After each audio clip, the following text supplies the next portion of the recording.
Busy ang aktor na si Jericho Rosales sa kanyang upcoming movie na Quezon. Pagdating naman sa kasipagan at pagiging dedicated sa trabaho ay walang maipipintas kay Eco pati na din sa pag-arte. Heto nga't pinag-aaralang mabuti ang kanyang papel na gagampanan bilang si Manuel Quezon. Ibinahagi ng direktor na si Gerald Tarog na pinili niya si Jericho para sa papel na yon dahil nakita niya ang potensyal at power ng aktor pagdating sa pag-arte. Makakasama dito ni Eco ang ilang bigatin at magagaling na artista tulad ni Mon Confiado, Romnick Sarmienta, JC Santos, Chris Villanueva at Karel Yuzon bilang si Aurora Quezon at Benjamin Alves bilang younger Manuel Quezon na siya ding gumanap sa karakter ni Manuel Quezon sa naunang dalawang Bayaniverse na General Luna at Goyo.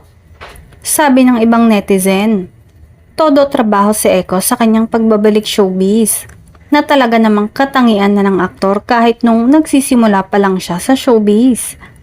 Komento naman ng fans ni Eco, siguro daw ay muli itong naghahanda para sa kanyang future.